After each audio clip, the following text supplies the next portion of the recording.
Hey, Courtney. Hi, so nice to see you. How are you? Yeah, good. And you? Good. Yeah, days are starting to get longer, sun's coming out. That's what I hear. Yeah. Everyone's spirits are lifting. Yes, yes. How about you? Yeah. Same here. Same here. Yeah. And, I've had vaccines. So I was in a vaccine trial, actually. So Yes, it fortunately, it does. was the active vaccine. Oh, that's good. Yeah, we were lucky we got sent quite a lot of vaccine up north, so a lot of us have been vaccinated as well, and it Great. definitely does make you feel more sort of secure in the world, doesn't it? Yeah, absolutely. Yeah. Yeah. So we'll, cheer on our politicians as they roll the vaccine out to everybody else. But this is exciting. I'm excited to be part of this. We're just putting together a declaration coming out of the Sao Paulo um, conference that's coming up next April. Enrique kind of sent out a SOS a little bit last week. Sounds like the healthcare system is, he said, close to collapse. Yeah. So, Very bad in Brazil. Mm. yeah. So I've been trying to draft it with him. So I'm excited to see what you're going to see to see if I need to add anything. And of Well, course, we'll you've run it probably past heard it you all later. before, Courtney. So. Yeah. Yeah. So for everybody who's come in now, that we're going to get started in about 2 minutes. We have about 30 people in right now. Perfect. And a pleasure to meet Manvi. I don't think we've met before. Sophia, lovely to meet you. Yeah, Dr. Howard, I haven't, but I've been following you a lot. And everywhere I go, people are like, "Do you know Courtney Howard?" And I'm like, "No, but now I do, I feel like, because I've heard you referred to me so many times. Most recently, Dr. Warren Dodd at University of Waterloo, where I am, he was like, "You need to talk to Courtney." And I was like, "Okay, okay, I'll get in touch." And then yeah, just nice to be introduced to you as well. Yeah, super love. I'm glad you're working with Warren. He's so great. Andy, we finally published that wildfire study that we've been working on since my 7-year-old was one. And we did publish it in BMJ Open, so it was exciting. So, Sophia, I wonder, did you want to, should we get started now since we've got, and you would like us to turn off our cameras then while you do Sounds the good. land acknowledgement, is that correct? Sure. Yeah, I was just thinking, just to make it nice and uni-focused. Yeah, so thank you so much, everyone, for joining us for today's event. To start, we're going to begin with a land acknowledgement. While we are gathering virtually today, we acknowledge that each of us is on the traditional territory of many nations across Turtle Island. We broadcast from Toronto, the traditional territory of the Mississaugas of the Credit, the Anishinaabe, the Chippewa, the Haudenosaunee, and the Wendat peoples. Today, it is home to many diverse First Nations, Inuit, and Métis peoples. We offer this acknowledgement as a stepping stone toward honoring the original occupants, a testimony to the oppression faced by Indigenous peoples, and our commitment to creating dialogues aimed at addressing such systematic injustice. Welcome, everyone. My name is Sophia, and I am a Students and Young Professionals member at the PEGASUS Institute. At PEGASUS, our mission is to reduce disparities, inequities, and social injustices and promote global health through the lens of peace and sustainability. We are very grateful to be able to serve our community and for the continued support of our partners. Because of their generous support, we can present this program for free. These include Wilfrid Laurier University, University of Waterloo, the Social Sciences and Humanities Research Council, and IPPNW Canada. The virtual seminar being presented today is one of many to come out of the PEGASUS conference. While our goal is primarily educational, we hope to connect people for action, including research, policy, and advocacy. For our event today, I want to encourage everyone to join the conversation. We want to make this as engaging and interactive as possible. Our presenter will be taking questions directly from our live audience. Ask your questions using the Q&A feature at the bottom of your Zoom screen. And you can highlight questions by clicking the thumb icon to ensure we get the most pressing questions. So the theme for our first presentation today is health in the net zero economy.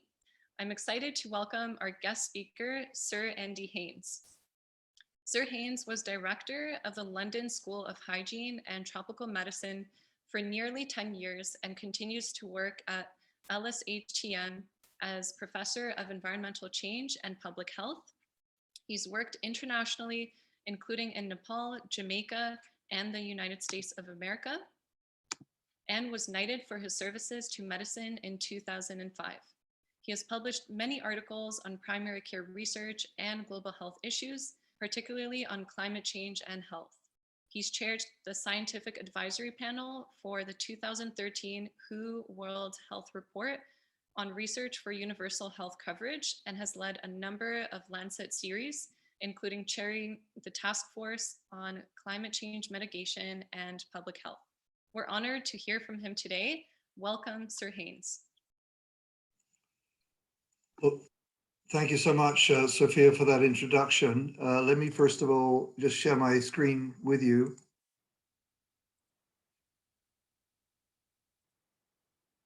Great. Can you see the first slide? Yes.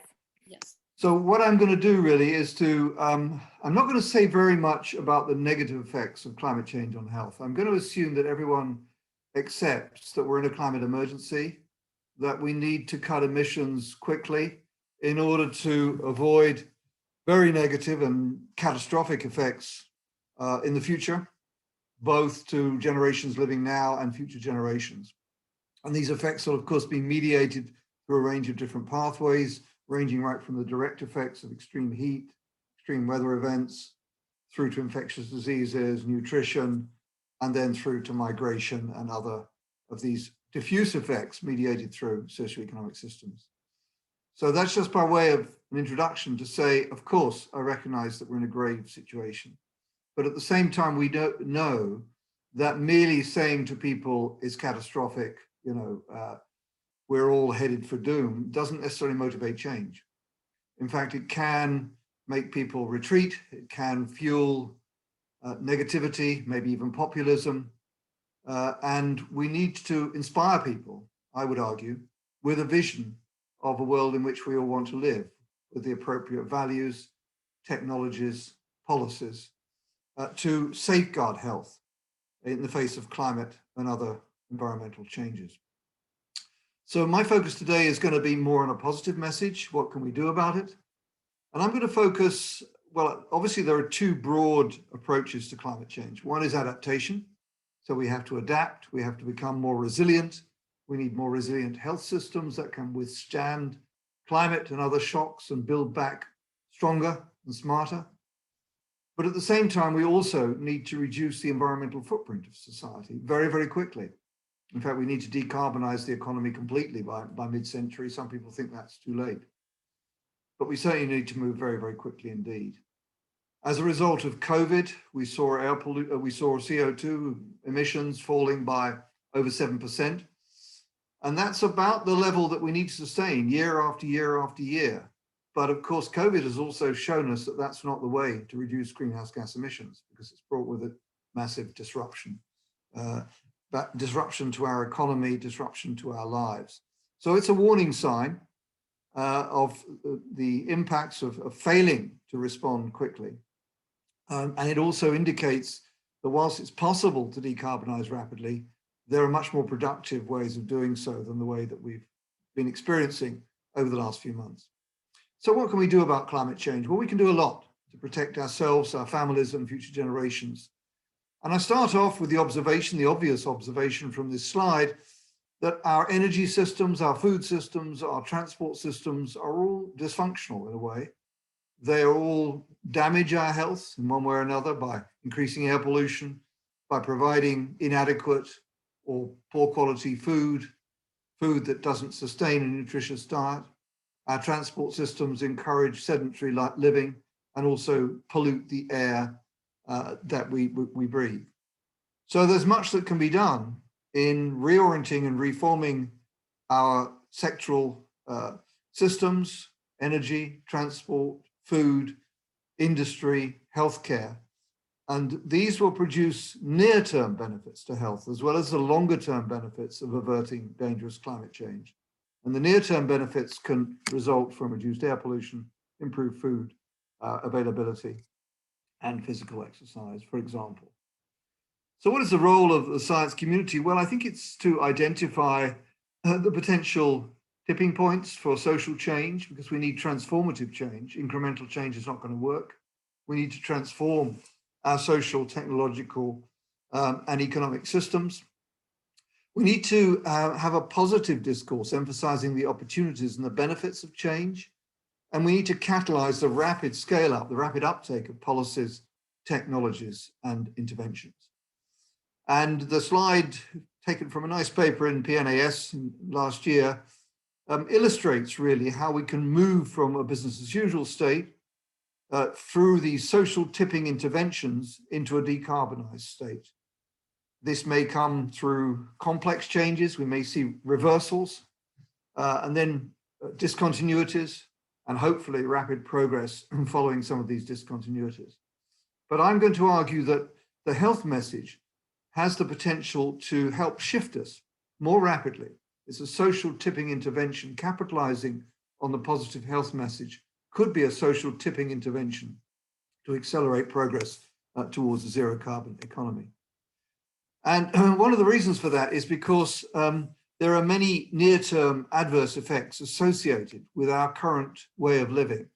So the energy sector, through air pollution, is responsible for about 7 million premature deaths a year from both ambient and household air pollution. In fact, the most recent estimates suggest higher numbers.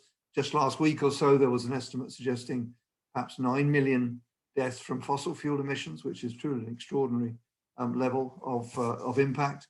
But certainly air pollution has very major impacts on our health through increasing the risk of heart disease, stroke, some types of cancer, chronic obstructive pulmonary disease, and also, as we're beginning to understand, probably damaging our cognitive function and affecting birth weight as well. And then we have the food sector, which is dysfunctional. So we have nearly 1 billion people undernourished and over 2 billion people either overweight or obese.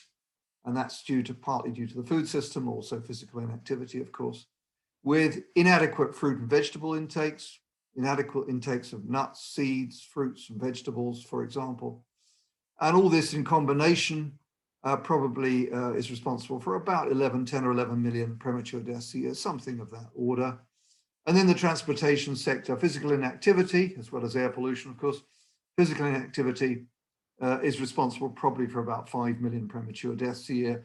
And the most obvious way to improve physical inactivity is through active travel, walking and cycling. You know, gym membership, as we know, and any of you who've tried it know that it's very difficult to sustain. And really, the only way I get much physical activity is really on my bike, commuting to the office when I was going physically into the office. So, you know, that's an important opportunity. So here's the benefits of clean air. This is the WHO official figures, maybe a bit of an underestimate. And you can see that it's a major contributor, air pollution. This is particulate, mainly fine particulate air pollution, to many of these common diseases that we're trying to tackle through our healthcare delivery system. So on the one hand, we have a healthcare system, which is kind of a repair system. And on the other hand, we have an economy which produces ill health. So that's a paradox, really, that we create ill health in our economy, and then we try to address ill health through our healthcare system. And that's never going to be that efficient or effective, because we're always trying to push back on these basic fundamental driving forces for ill health. So what are the sources of air pollution? This is a paper we did a couple of years ago, led by my colleague at the Max Planck in Mainz in Germany, atmospheric chemist. They have these amazing atmospheric chemistry models, which they built up over many, many years. These are mathematical models of the atmosphere. The great thing about them is you can do thought experiments with them. So you can take out different sources of air pollution and then look at the health benefits of doing so. So this just shows you the different sources of air pollution in the US on the left and India on the right. You can see that in the US, traffic, power, agriculture, major contributors. In India, then domestic sources are very important. So a lot of solid fuels burnt in the house. Now, the Indian government is trying to address that issue by promoting LPG, which is a fossil fuel.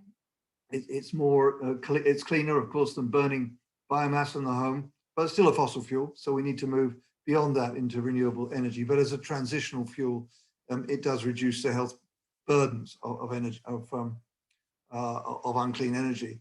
But what you'll see is also that, as India develops, industry, traffic, power will become proportionately greater.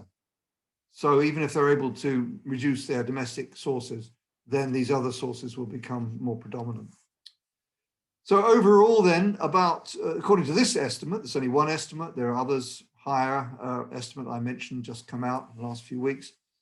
We suggested about 3.6 million premature deaths a year from ambient air pollution, something of that order, from fossil fuel burning alone, because there are other sources, as I've said. And you can see the map shows you where those benefits will accrue in China, India in particular, India and Pakistan, Indian subcontinent, Europe, and to some extent Central Asia as well, and of course North America, parts of North America, which are very heavily affected by fossil fuel burning.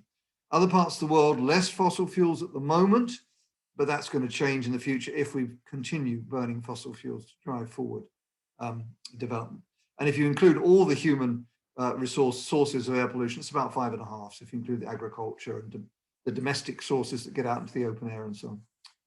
So one of the problems is that our economy doesn't pay we don't pay the full economic costs of burning fossil fuels. So when we fill up our car with gas or whatever, or burn fossil fuels to heat our homes, we're not paying the full economic costs because we don't pay the externalities, what the economists tell us are externalities. That don't pay the cost of climate change, we don't pay the cost of air pollution.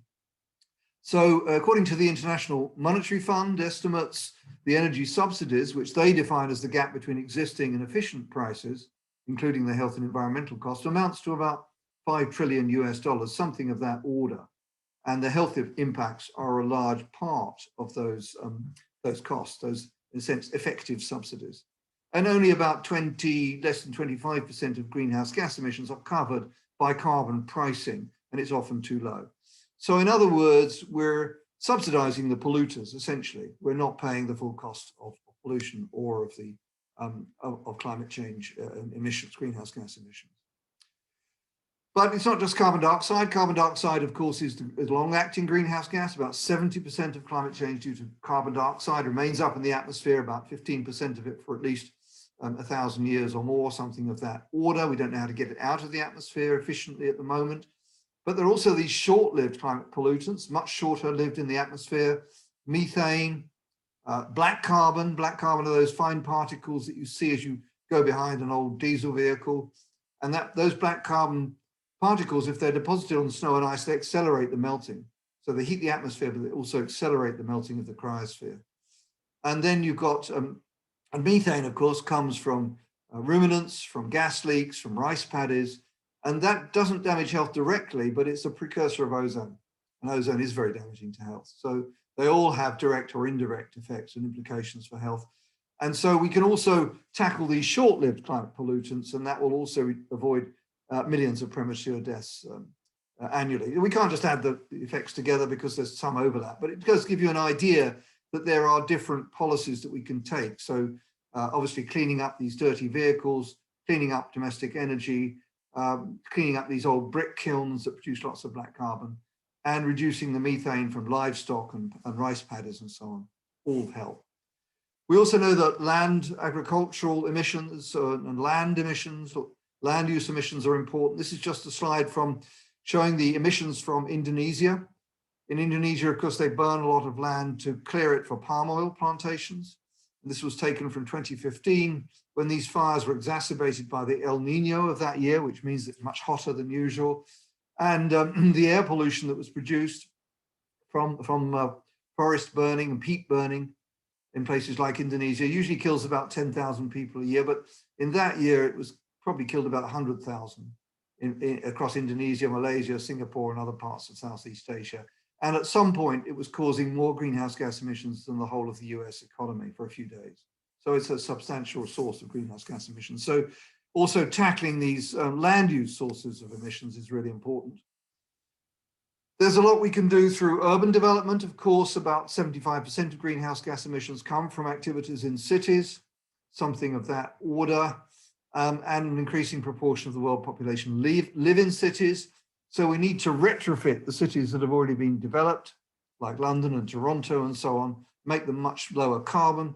But the cities that are still growing, like in sub-Saharan Africa, for example, they have the opportunity to develop in a low carbon trajectory, which is much more sustainable. This is just one city in Finland, Jyväskylä, which has this vision of being a zero carbon city by mid-century, focusing on renewable energy, sustainable transport, using waste as a resource. So it's part of the circular economy, no longer throwing away. They see it as an asset to be used. Healthy food produced locally where possible, recycling water, and engaging communities in a much more sustainable way through community-based activities, community gardens and other activities. We know that accelerating climate action, decarbonization, that those cities that report co-benefits of action, including on health, are more likely to undertake substantial decarbonization actions than those cities that don't recognize the benefits to health and society more broadly. This is a report from CDP in 2019, where they demonstrated that cities reporting co-benefits are 2.5 times more likely to report mitigation actions as cities that didn't report co-benefits. So there's an important role in working with city decision makers, public health professionals, and clinical and physicians more generally. Transport, and this is an experiment we did, it's a thought experiment really, we did a few years ago.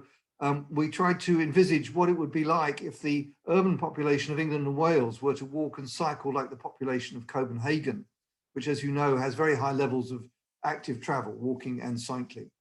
And we estimated, and these are translated into financial benefits to our health system, so that's why the numbers go up.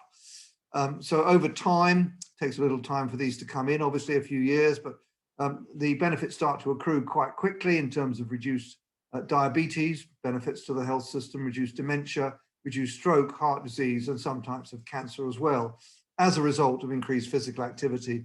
There may be slight increases in the risk of physical injury, but these can be minimized by better design of separating walkers and cyclists from road traffic.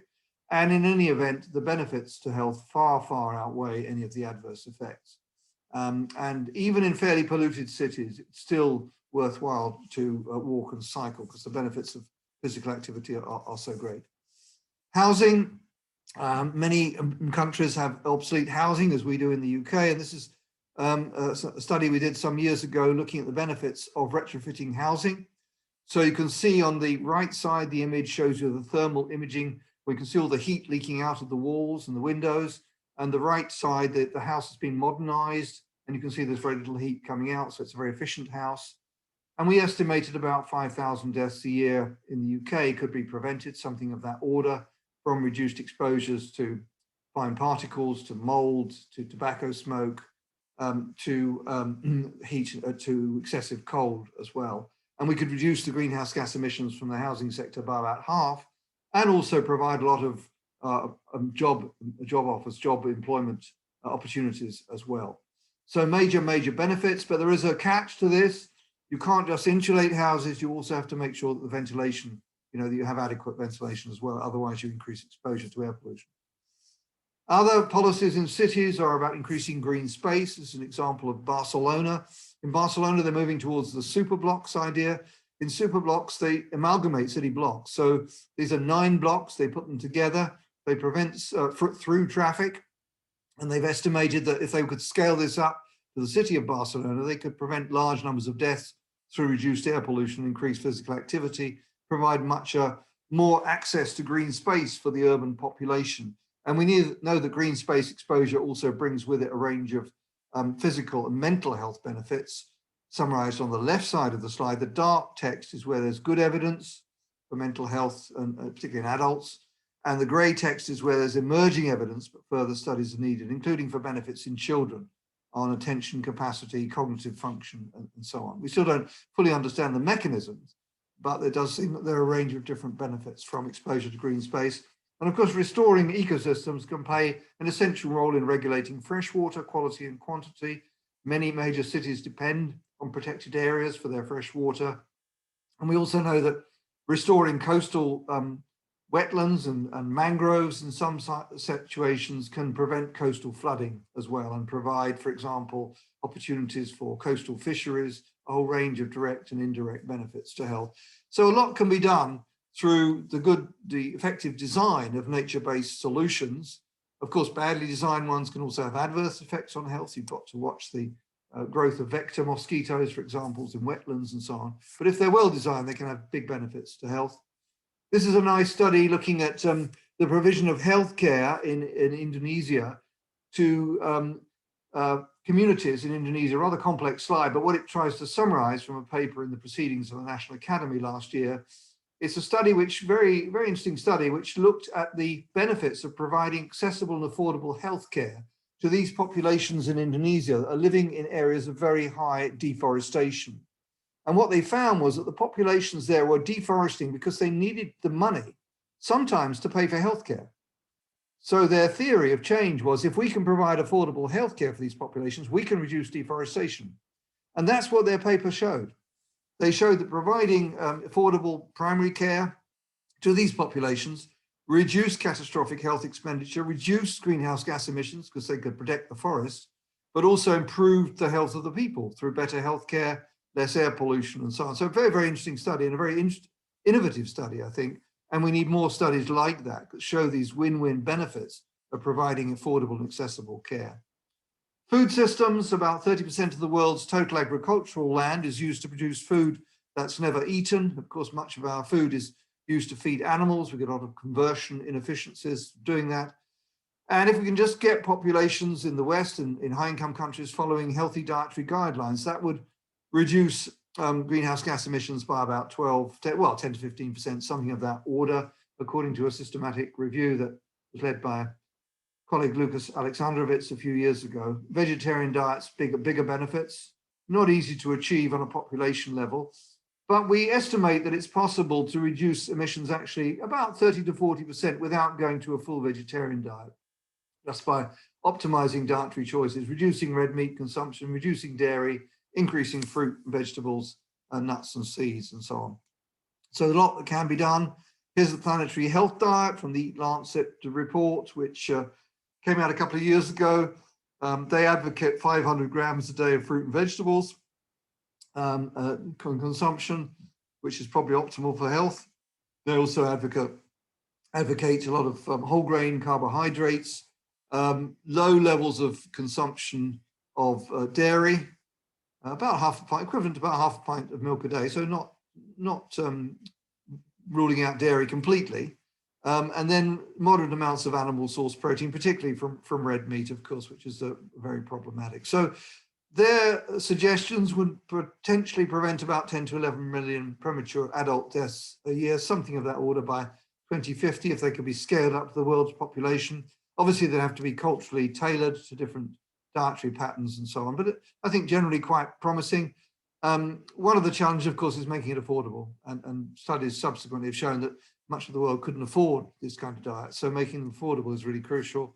I think I'll skip over that slide. It just really shows that we also need to take into account the fact that climate change will have negative impacts on fruit and vegetable and legume yields. So that needs to be taken into account when designing and implementing these diets.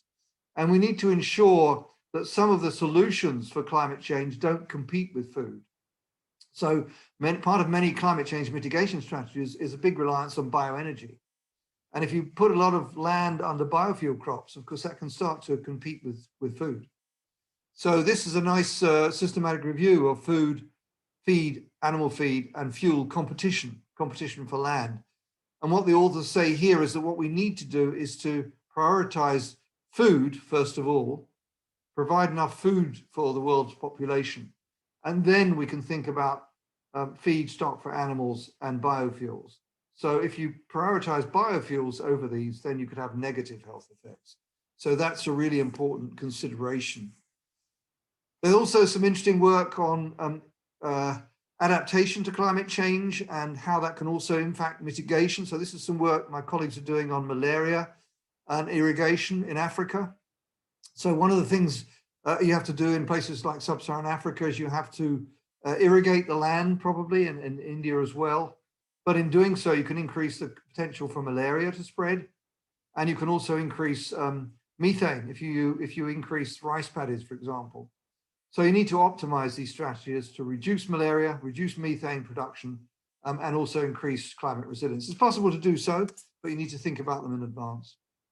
And then finally, oceans. Oceans is a kind of neglected area. We don't think about much about oceans when we think about health, but ocean strategies are potentially important for mitigation. Some of them are summarized on this slide. I won't go into detail, but offshore wind, seaweed farming, renewable energy for shipping, and others, which can help to mitigate climate change, but some of them could have direct and indirect effects on health. And then in concluding, let me just talk about healthcare very, very briefly, because we're realizing now the healthcare sector is a major contributor to climate change. If it was a country, it would be about the 5th largest emitter on the planet, about 10% in the US. I don't know what it is in Canada, but Courtney will know. I expect it's close to 10%, something of that order.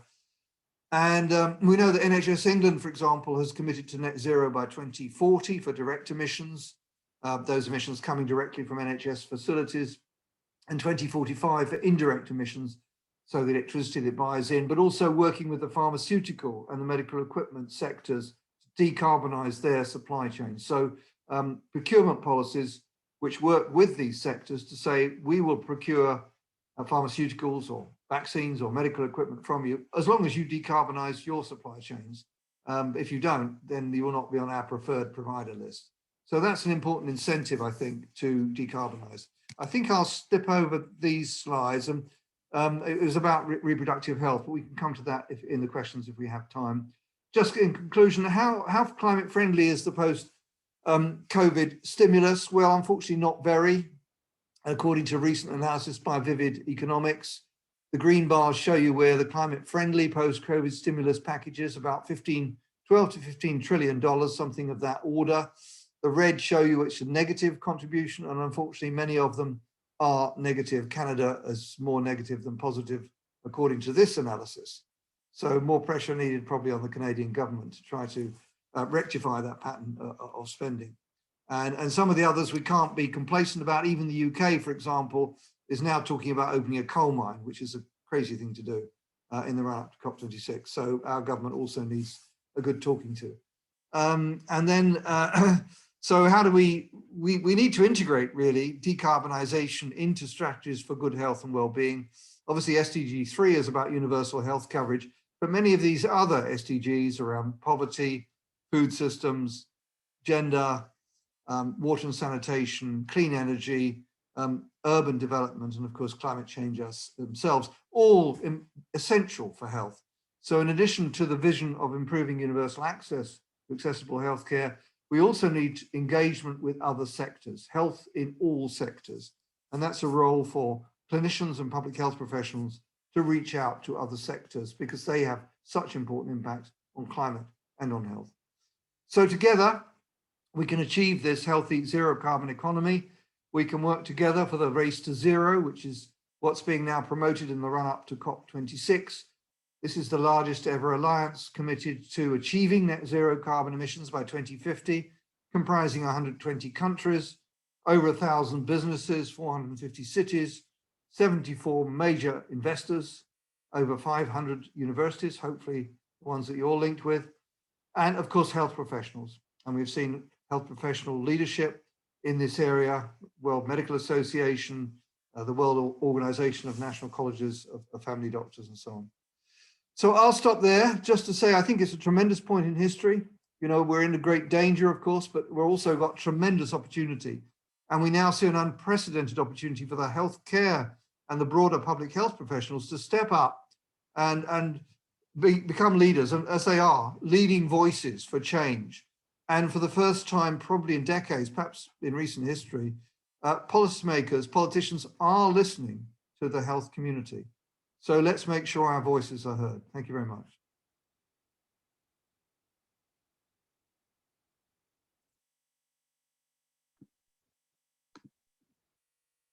Thank you very much, Sir Haynes, for the informative and very inspirational presentation. Our theme for our next presentation is Climate Justice, Centering Intersectionality and Decolonization, I'm excited to welcome our guest speaker, Mandy Bala, recognized as one of Canada's top 25 under 25 environmentalists and top 30.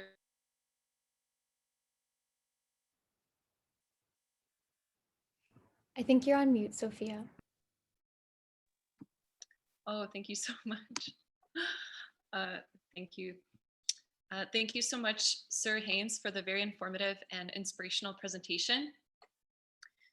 Our theme for our next presentation is Climate Justice, Centering Intersectionality and Decolonization. I'm excited to welcome our guest speaker, Mandy Bala, recognized as one of Canada's top 25 under 25 environmentalists and top 30 under 30 sustainability leaders, co-founder and president of national youth-led registered nonprofit Shake Up the Establishment, which uses knowledge translation to improve literacy on the climate crisis and encourages youth to participate in political action in a non-partisan manner. Mavi is a leader in taking an intersectional approach towards addressing inequities in health and well-being for underserved groups with over 10 years of community organizing experience in areas such as gender-based violence, income inequality, poverty, sustainable agriculture, food insecurity, and health inequities. We're so honored to hear from her today. Welcome, Manvi. Thanks so much, Sophia. And thank you so much, Andy, for the amazing presentation. I was taking notes. So I will just share my slides. Awesome. And thank you so much again to Pegasus for having me and everyone for joining. I hope I'm able to share some perspectives, particularly from the youth side. I know that was kind of the reason that one of the main reasons that I was invited, and I'm happy to occupy that space on behalf of young people, but also hopefully, you know, other intersections of identity can maybe offer some new perspectives to some of these issues that we are very impassioned to address. So how I start off normally my presentations is I welcome everybody to just listen through my positionality statement. I always start off by positioning myself. I only include the text on the screen for accessibility purposes, so you don't have to read it. Like, close your eyes if you'd like. I encourage you to take a screen break while I just read through a little bit about me in a way that positions where I'm coming from when I do speaking engagements and when I occupy space like this. So yeah, just feel free to close your eyes if you want, or just hang tight or read the screen. I reside in the geographical confines of what is currently known as Canada, on land that is home to the neutral Haudenosaunee and Anishinaabe peoples. The treaties of this land include the Haldimand Treaty and Treaty 3.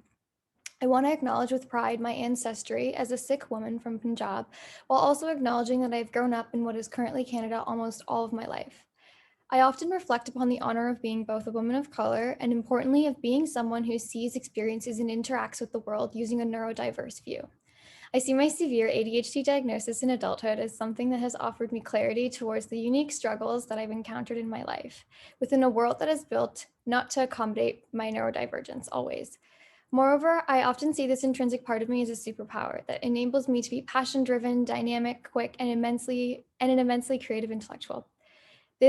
As an academic and a community organizer, I recognize the duty I have to offer representation for others that share my intersections of identity, and I find strength in using my lived experiences to inform my activism practice.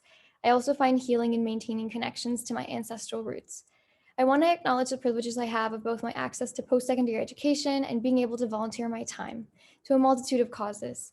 There are many voices, namely of Black, Indigenous, and South Asian peers of mine, that go unheard because they are working, living, and thriving as best they can in a world that doesn't guarantee livable wages, income, gender, or racial equity, nor social security in all forms. While I'm thankful to be given a platform, I don't intend on speaking on behalf of Black or Indigenous communities, nor communities of color in general. My only goal is to use opportunities such as these to help the cause in the best way I can, which is through the education and empowerment of others with knowledge that will allow them to become meaningful allies. I move through this space guided by the practice of centering community voices and commit to continuing my own learning alongside these efforts always. Working in the realm of advocacy for the health and well-being of all that inhabit Turtle Island, I recognize and work to engage others in the idea that we cannot fix a problem that has its roots this deep in colonization, without first decolonizing our practices as researchers, advocates, and educators. I lead by encouraging non-Indigenous allies that wish to help to actively take up less space where we can and offer more to the collective recovery of the land and its peoples, as we are all treaty peoples. And that statement, often I pause to explain, means that whether or not you're an immigrant like me or a settler, if you're an immigrant, for example, like me, you've unknowingly entered into the treaty agreements to maintain the prosperity and, the well-being of the land and all the peoples upon which you reside.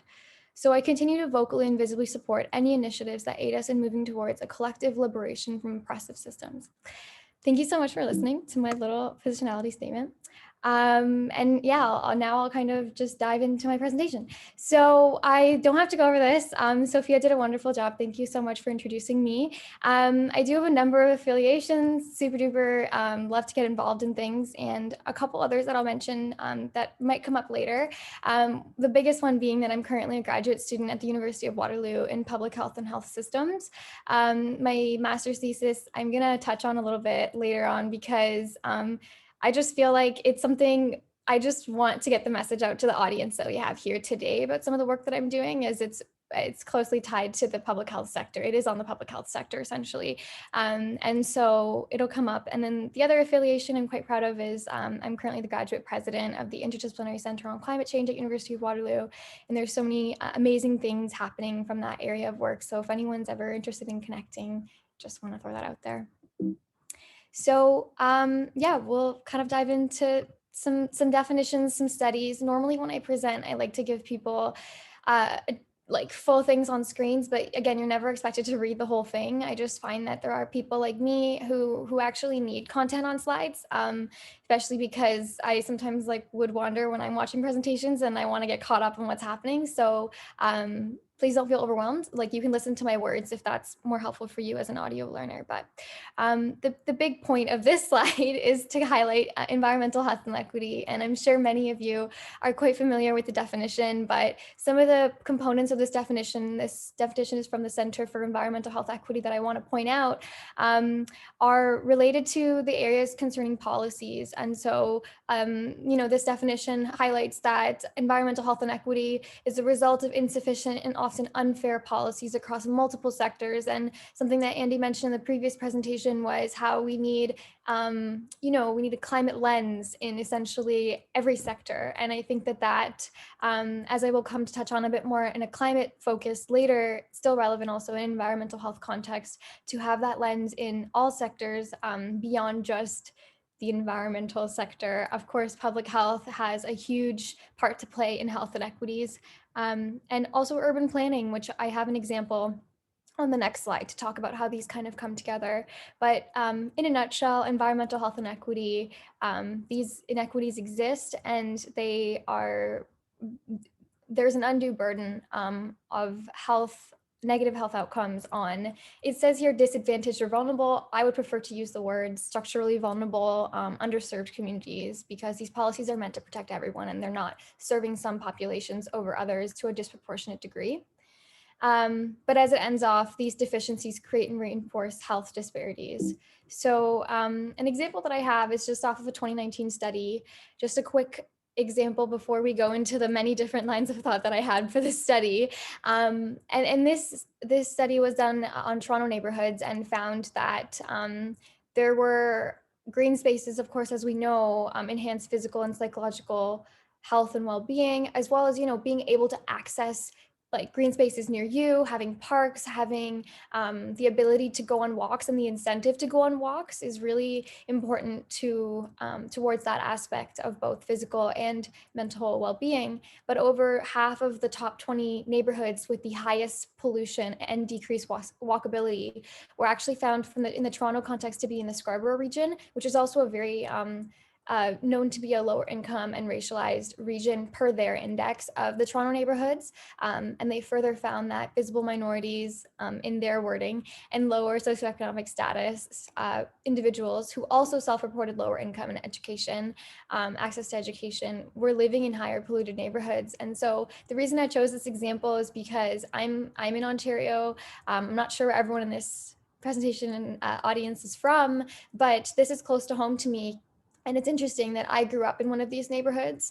So this really shapes, as I mentioned, those lived experiences coming into play. These were things that I was noticing growing up. And then we moved to a different demographic neighborhood, and I was noticing that there were changes. And I would like to think very deeply that my health outcomes as a result of no longer being in these neighborhoods is pretty impactful, because as I've mentioned previously with mental health and everything, green space is something that I really rely on to improve my own mental health. And I think it's important to humanize and personalize a lot of these issues that we talk about, because they're impacting human beings.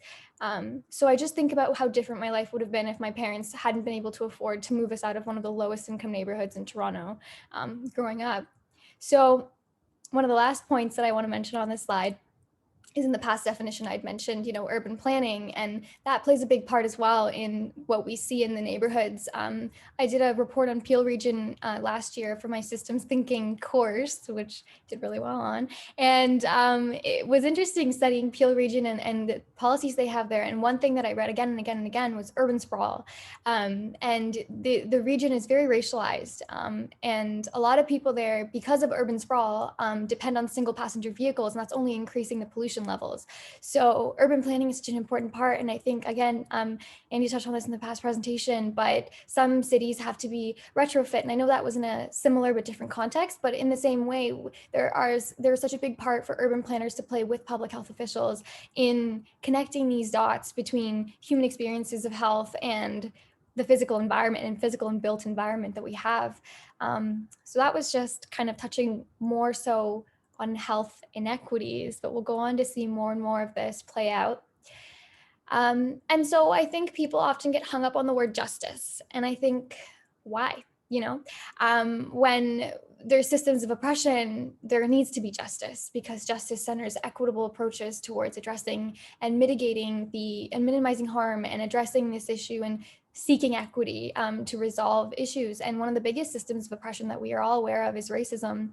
So in an environmental context, environmental racism, it perpetuates and is pervasive to environmental policymaking, enforcement of regulations, laws, the deliberate targeting of communities of color. We can say there's no deliberate targeting, but hold on, I'll show you some examples and maybe you'll change your mind. And the sanctioning of life-threatening presences of poisons, pollutants in the communities, as well as the historical exclusion of people of color from leadership. And I will touch on each and every one of these points in slides to come, and hopefully this will kind of form a bigger picture about how justice is the necessity in the public health sphere, and how public health officials and anyone really working in healthcare at all, from clinical side all the way to public health side and everywhere in between, it's important to center equity. And essentially we are advocates for health, and whatever form that may take with our professional affiliations, at the core, we are advocating for the health and well-being of all people. So I have a quick clip that I show. I don't know if I can just click it. Yeah. I'll let it play. Nova Scotia, Canada's ocean playground. In some ways, Nova Scotia is the embodiment of what many view Canada to be, a sweet escape. But when you look beneath the surface, the picture-perfect image begins to crack. Environmental racism is a problem. In Canada, your postal code determines your health. So we know that where you live has bearing on your well-being. Indigenous and Black communities are the ones that tend to be located near hazardous sites. When we got here, they decided they were going to put a dump where everything went. There was body parts, there was food, animals, anything and everything. There was concerns about the impact on the environment. That's what our community smells like. In one view, in one instant, you'll realize why we are here. How environmental racism has affected this community. It's killing us. This lady's husband died of cancer. All the family that lived in this house died of cancer. This man has cancer. Who knows what's in our water? The trust has been broken through several governments. Come to us. step back or you're going to get arrested. You are poisoning our water. It's just another example of their disregard for our rights. They're doing it, and they're not even tricking us. They're just doing it now. Canada is not a nation, it's a corporation. And it's time for it to stop. The bottom line is that we're sick of being sick. We hope to heal from all this.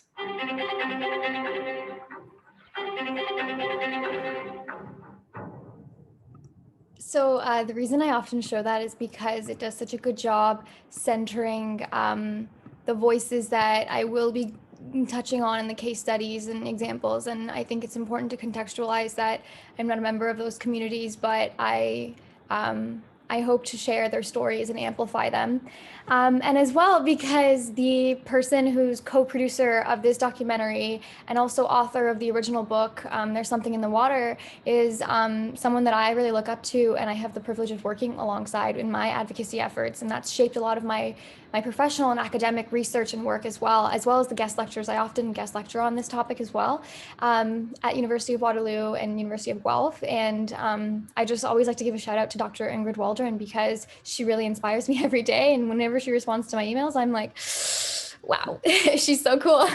And she's a leading authority in environmental racism in Canada. And part of the reason being because I think she's been studying this for quite a long time. So I will take you all into some examples and then show you some more of her work to center into it. And then I will move on into climate justice a bit more so that we have the opportunity to talk about that and how it relates to this. This work is the backbone of kind of what led to the climate justice movement that we're going to be focusing on later.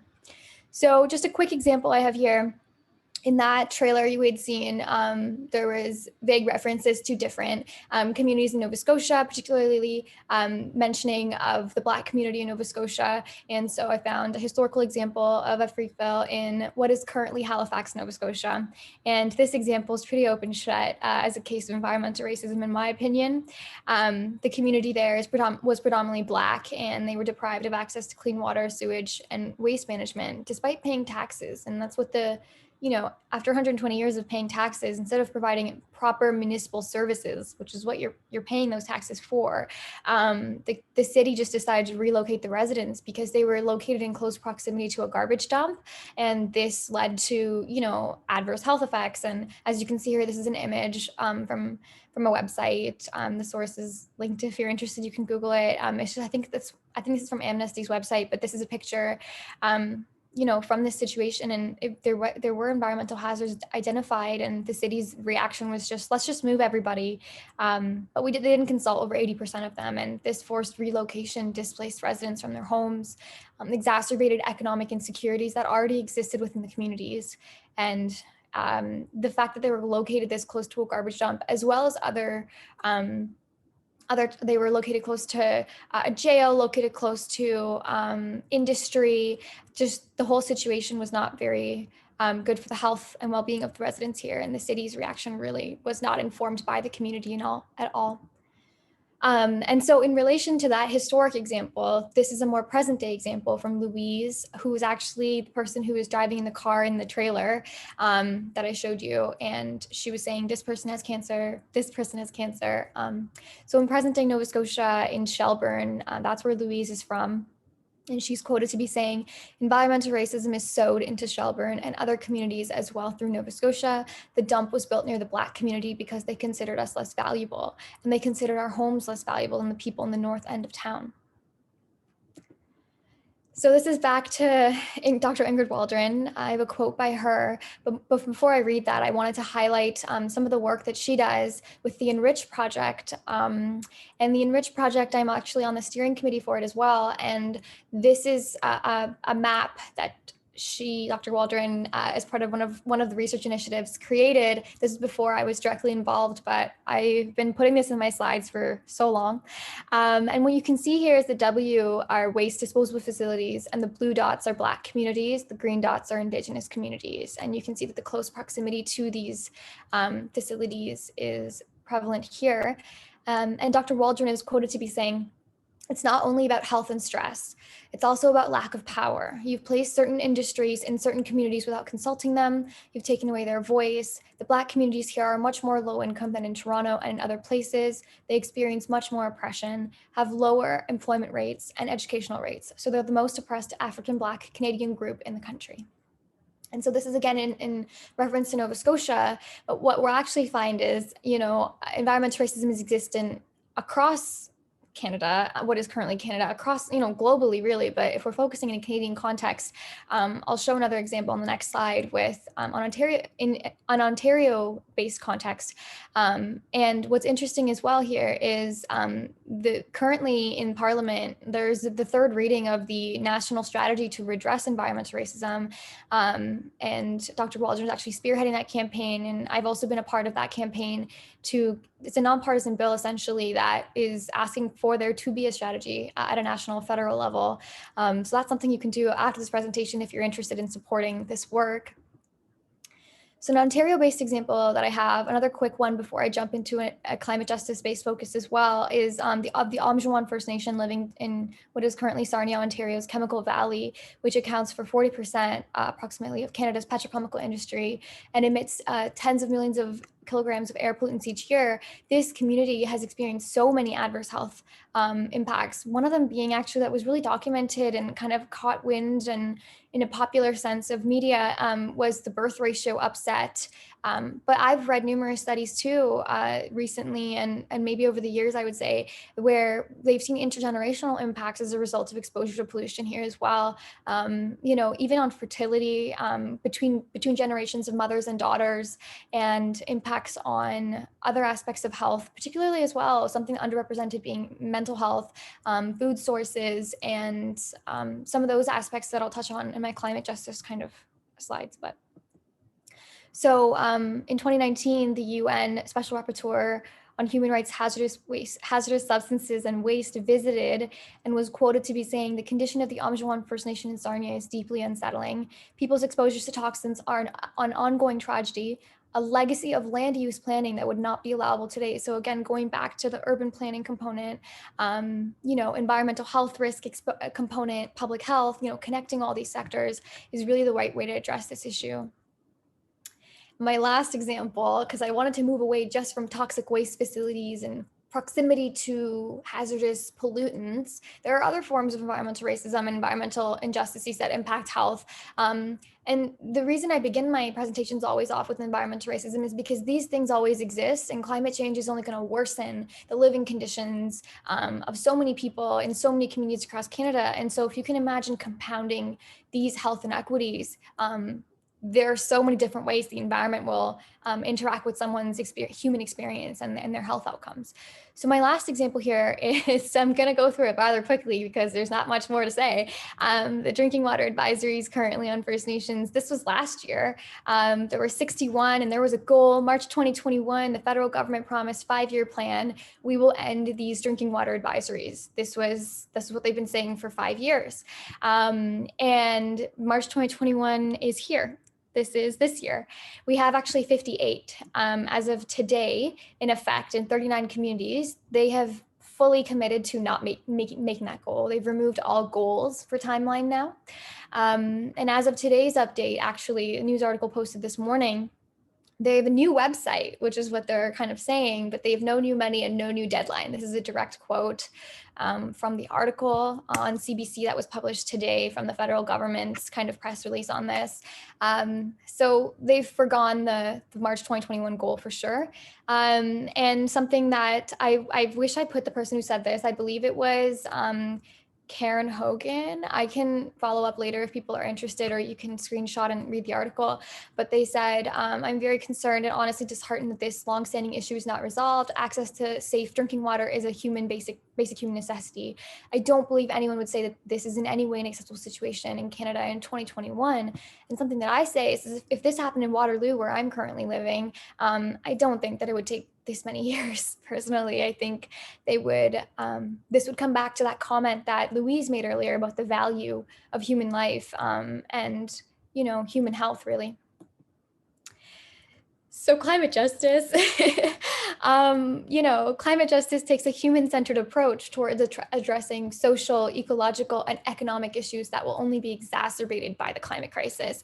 I think people use climate change and climate action as words, but those words are really associated with the numbers, the emissions, very valid concerns, very much in need of studying and focusing as well. But I think that the only thing that those metrics fail to encompass is the human experience, as well as maybe they're not the best at holistically encompassing that. So this is the approach that's chosen to utilize equity-focused advocacy practices, whether it be in the voluntary sector or whether it be in academia, to ensure a livable and equitable and a sustainable future for all, given that we know that the impacts of the climate crisis and biomass degradation have not and will not be borne equally across all populations. And one example that I like to give that isn't mentioned on the Center for Health Equity's website is, for example, thinking about how in US and Canada, studies have found that for homelessness in youth, LGBTQ two-spirit plus individuals have a higher percentage of homelessness, and it's remarkably higher. And so if these youth who already are facing and experiencing the world with systems of oppression and discrimination are also disproportionately homeless or houseless, they're also increasingly vulnerable to, for example, if they're living in an urban setting, the urban heat effect, the pavement's going to feel like 75 degrees Celsius. Access to so many amenities that are necessary for health and well-being. We have to take a climate justice approach to address this issue because we're cognizant then of the social determinants of health and the variety of social, ecological, and economic factors that are coming into play with the climate crisis. So being aware of the emissions, but also being aware of downstream, the impact on humans and really centering that human impact.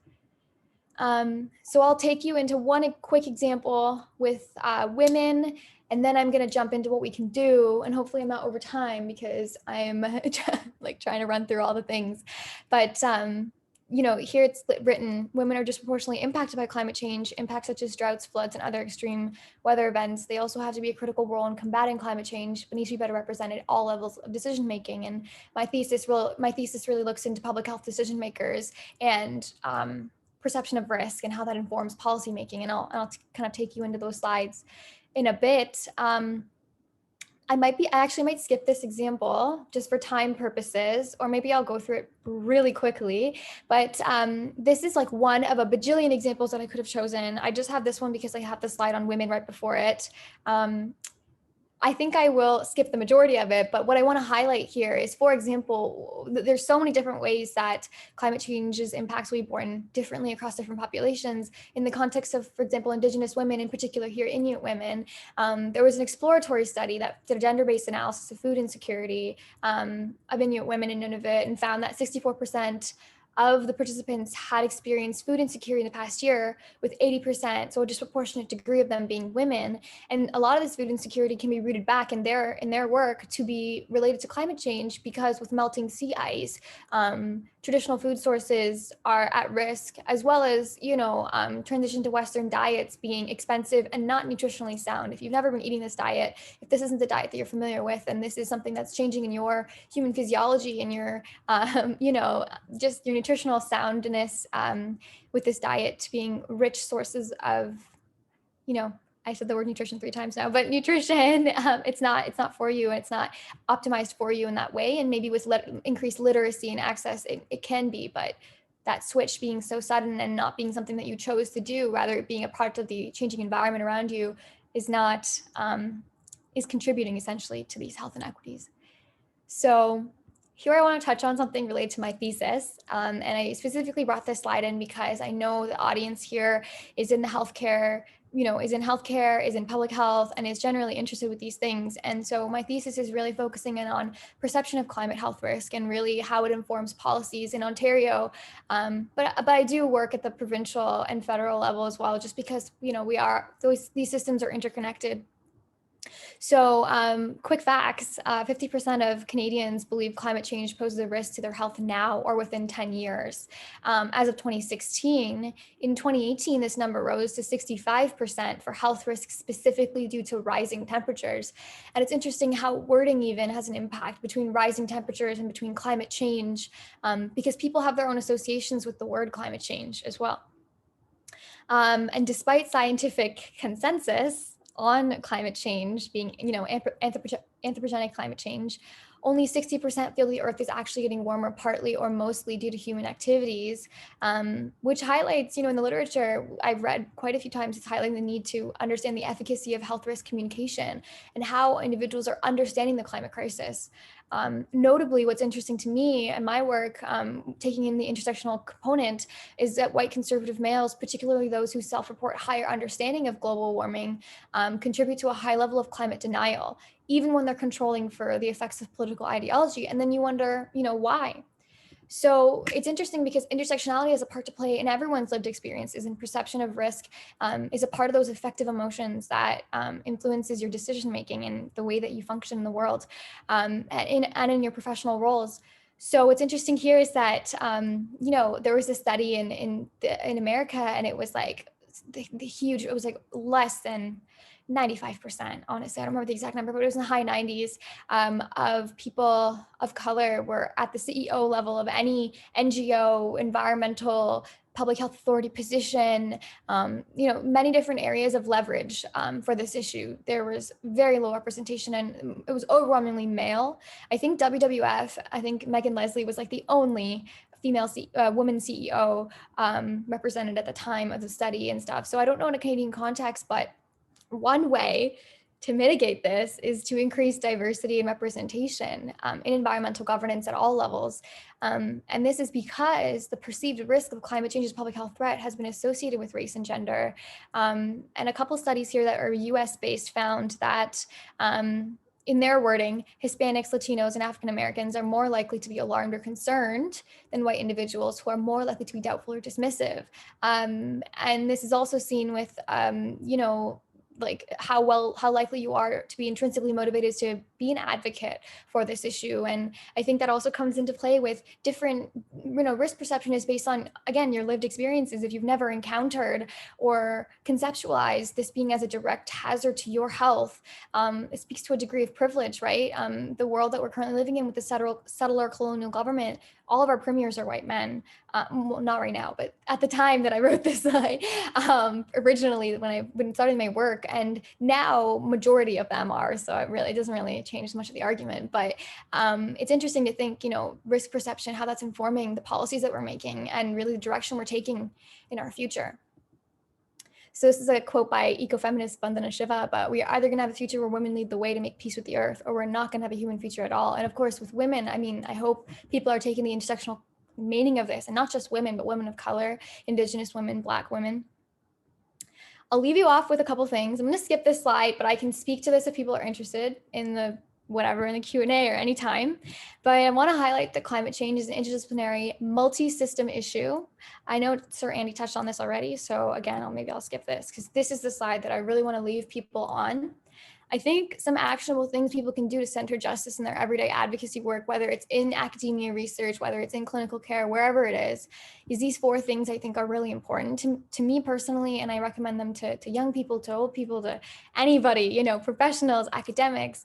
The first thing is to know your positionality, and I started off this presentation with that because there's strength and vulnerability, but also you see your limitations of experience, and I hope I highlighted that with the perception of risk. A lot of people are white, and that's okay. My best friends are white. They're advocates, they're allies, but knowing your limitation allows you to create space for other people's views. And I think that's increasingly becoming something that people are becoming aware of as necessary for the future that we want to manifest, an equitable, sustainable future. So by knowing it, you become aware of it and you don't ignore it anymore. I think that's really fundamental towards the work of decolonizing, but we'll get there. Seeking opportunities to learn always, doing your research, but being open to learning and welcoming horizontal learning opportunities with peers. And in some cases, maybe not mentors, but but peers, peer-based learning is incredibly important because you're centering those lived experiences. If you have a friend who has lived experiences like mine, my childhood growing up in one of the lowest income neighborhoods in Toronto, my experiences in my worldview is going to differ than yours. So there might be opportunities to learn, but I also have opportunities to learn from my peers that are from different intersections of identity. And this can be in a casual conversation. So just keeping your ears and heart open is really important. Decolonizing your worldview. And I have one more slide after this that I really want to touch on about what that means in practice. People don't know what that means. They say it and they don't mean it. And I think that's really fundamental to the work here. But reprioritizing lived experience is a valid source of information. RCTs, we've all seen the pyramid, but that fails to acknowledge so much below about the human experience. And finding your inner voice, grounding your actions in your values and experiences. That's what I do. And I find it to be a really beneficial practice because academia doesn't do that enough, I think, and research doesn't do it enough. So last 2 slides that I have, I promise, and I'm so sorry if I went over time, what decolonizing actually looks like. This is one of the many ways you can do it, but one thing that I think is important is to just function in the space by acknowledging and realizing that institutional academia and the westernized discipline of science wants you to exclusively view RCTs as fact.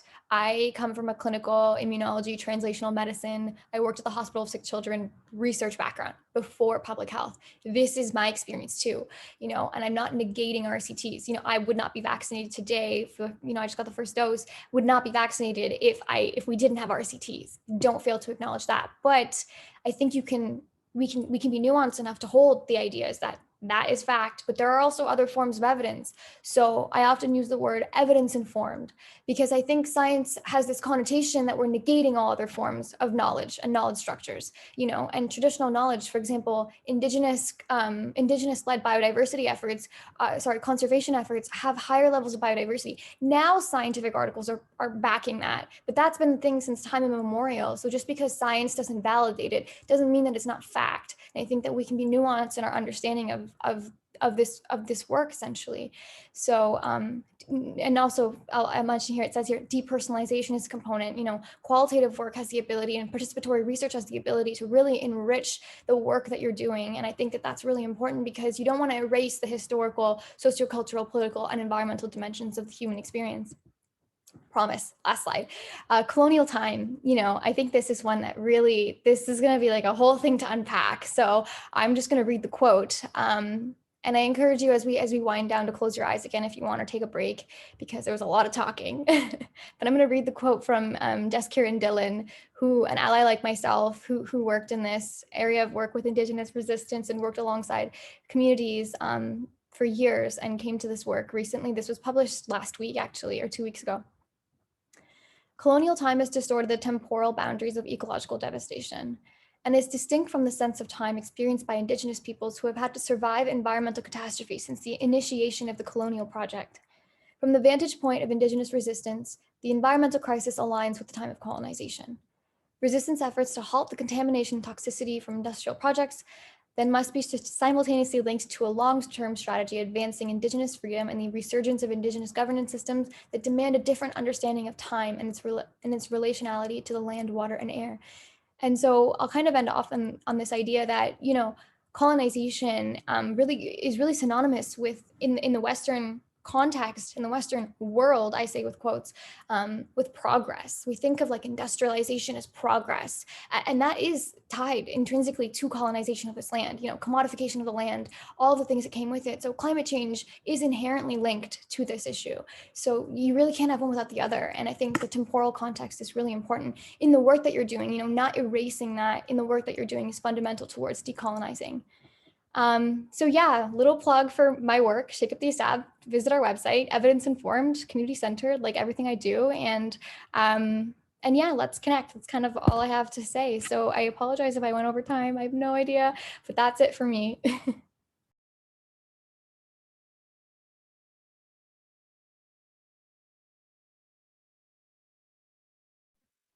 Perfect. We'll get Courtney to come on and help moderate the questions.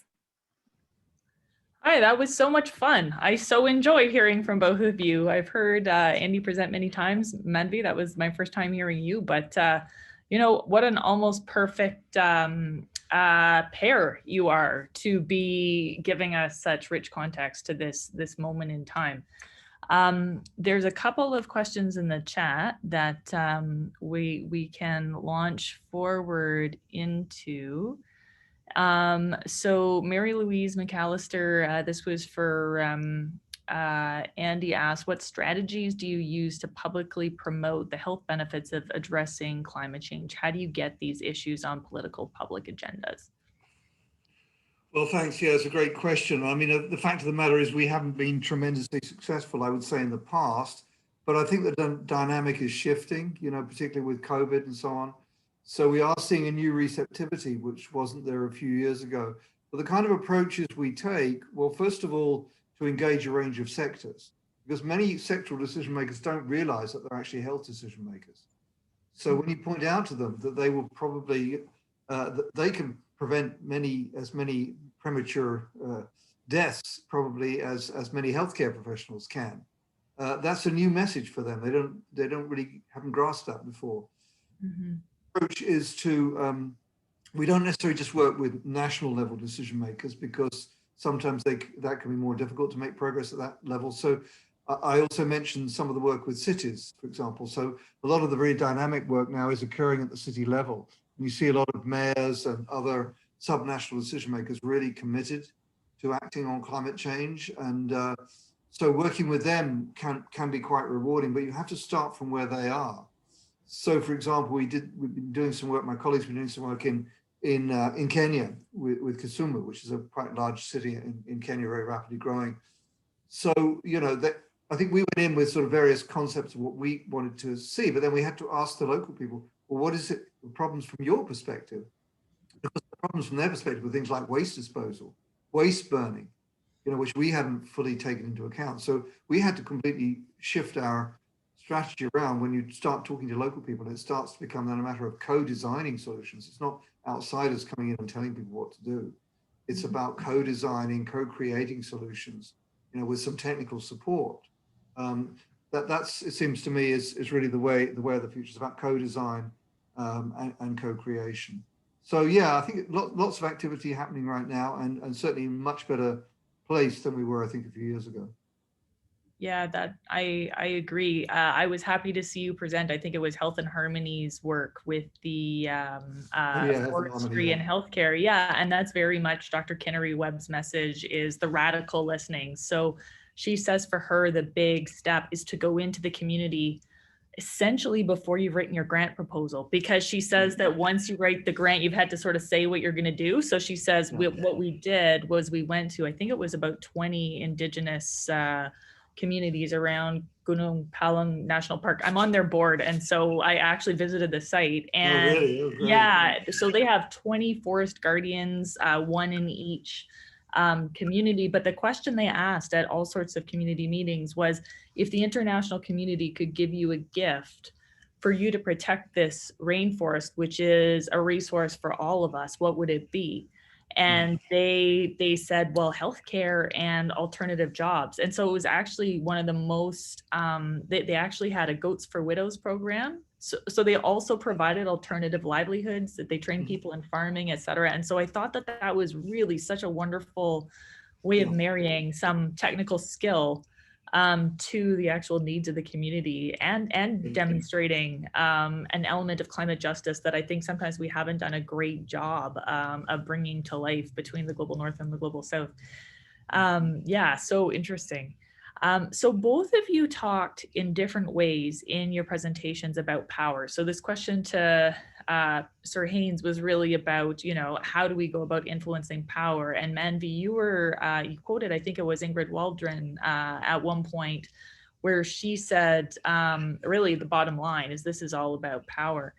And so I'm curious if you could both tell me in your current projects, how you're really going about influencing that intersection, what your current sort of theory of change is with regards to that.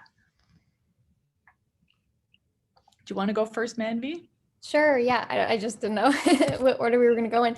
I would say, so there's a couple things.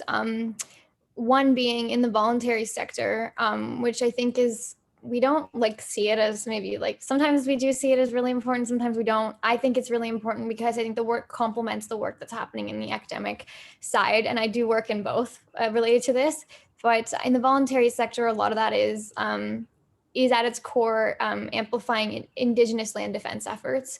I think that it's like redistributing power. And one way you can do that is in a capitalist society, time is money. Like we always joke about that, but it's true. Like volunteering, investing time into people and organizations and efforts, and investing real money as well. Whatever you can do to invest in the amplification of existing efforts by Indigenous communities is really important, especially for self-determination and sovereignty, and supporting those efforts because they go synonymous with progress, in my view, towards climate justice. And in the academic sphere and like research and whatnot, the work that I do is with decision makers. So it's actually really interesting that I'm doing my master's thesis is, as I mentioned, on that perception of risk and how individuals' identities are and their affective emotions and, you know, just them as a whole human being, encompassing every part of them, is informing their professional role as a decision maker. And my definition of decision maker in public health isn't just public health officials, it's multi-sectoral. So it includes the urban planners and the other people that I've kind of highlighted on.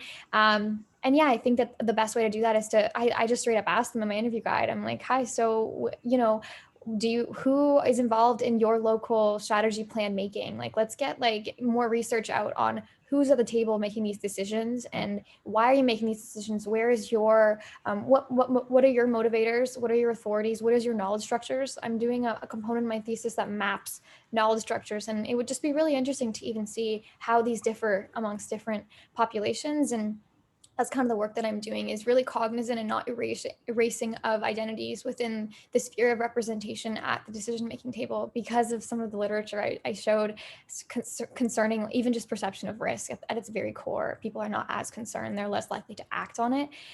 So looking into that. So some of the work I do is, all of the work that I do is really rooted in representation being a fundamental component. Mm-hmm. Yeah, well, I mean, I would just say that power is, of course, at the center of this. And if you want to implement change, you either have to ensure that some of the power is shifted towards those who will implement change, or change the mindsets of some of those people in power, or both. And probably it has to be a bit of both. So there are some people in power that you'll never change because they're actually completely rooted in the old way of thinking. You know, they're only going to make their money out of fossil fuels. They're never going to change. So that waste of time, to be honest. No point wasting your time with them. But there are others who are minded. You know, they could be persuaded to change. They do have some concerns about the future. They do see that the current business model, if you're talking about the private sector, is not sustainable. And they do see that if they're a political decision maker, they also see that there may be votes in working in a different way.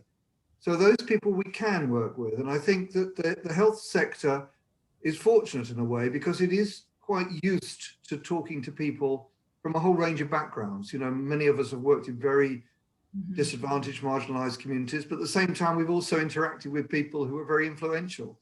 So health workers are often not particularly fazed by whether someone, you know, what their kind of socioeconomic status is, because you've interacted with people from a whole range of different backgrounds. And I think that gives you a bit of an edge in a way than some other professions in speaking truth to power where that needs to be done. And it does have to be done quite often, actually.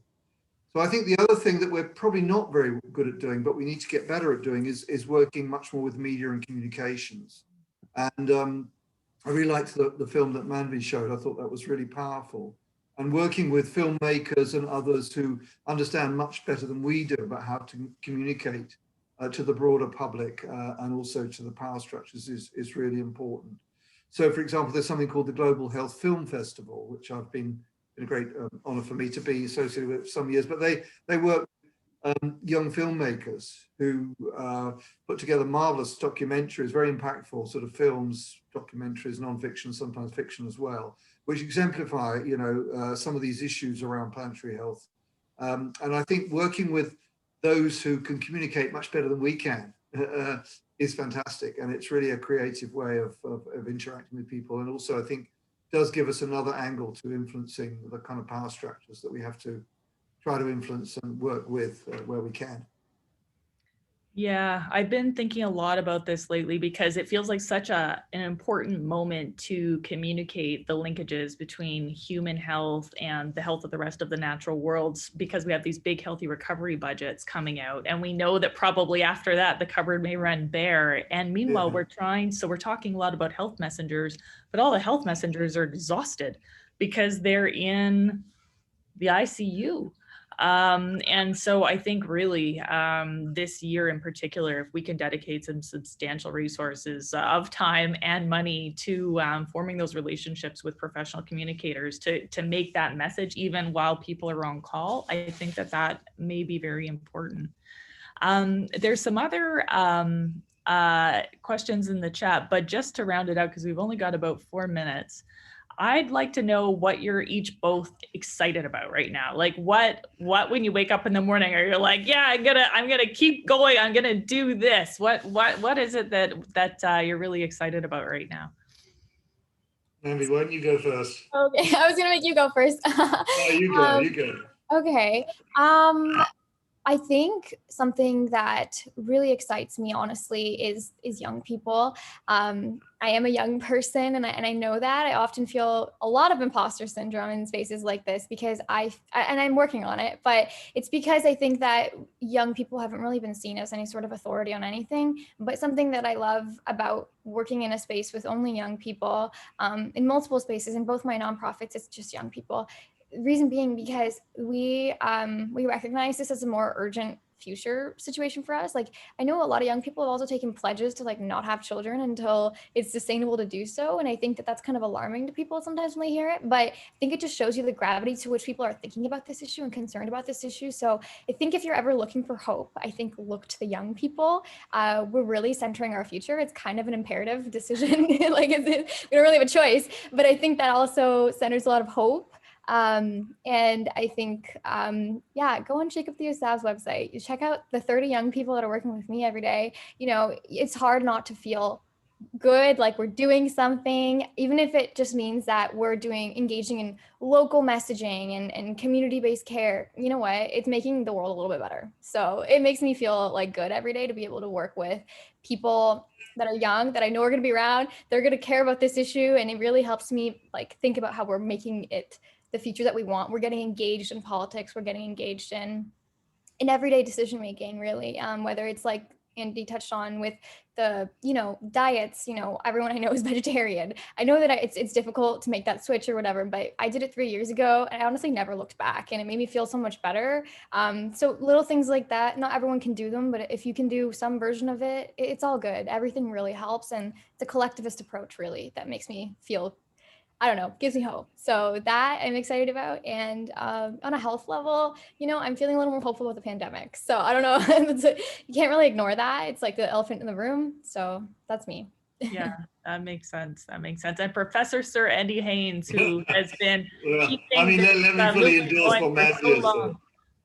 Yeah, I think for people like myself who've been talking about this for too long, it's so great to see so many enthusiastic and knowledgeable younger colleagues coming along, and it's really given us, I think, a tremendous boost and a tremendous feeling of optimism about the future. So that is potentially really transformative, I think. And just one quick thing is that what I'm working on at the moment is something called the Pathfinder Initiative, which is with Helen Clark and with Joy Fumafi, my colleagues who are co-chairing it with me. And what we're trying to do is to collect lessons from the implementation of zero carbon policies, strategies, technologies, interventions, whatever you want to call it. So we're actually trying to capitalize on the knowledge that's been generated by people who are trying to make a difference. We want to share, obviously, successes, but failures too. It's important we learn from failure. There's nothing dishonorable about failure if you've been trying to do something, and it's often very complex to make change happen. So what we're doing is really trying to capitalize on those lessons from on-the-ground experiences by individuals, communities, decision makers, and so on. And hopefully, I think we're going to collect quite a lot of interesting examples. and we're going to build up a whole library of case studies, which obviously will be openly shared with everyone. So that's, I think, also gives us some grounds for optimism and focusing on the positive rather than on the impending crisis we all know is around the corner. But hey, let's head it off. Let's stop. Yeah. Well, both of you have given us, I think, a lot of reason to be hopeful and optimistic. So thank you so much for sharing your wisdom and your energy with us. And thanks for hosting us, Neil. Yeah, thanks, Neil. Thanks to you. Well, yeah, I wanted to thank everybody and to also just give some details about what we're going to be doing in the future. I think that these presentations end up being linked. Manvi, we actually had Ingrid Waldron as our first speaker in the fall.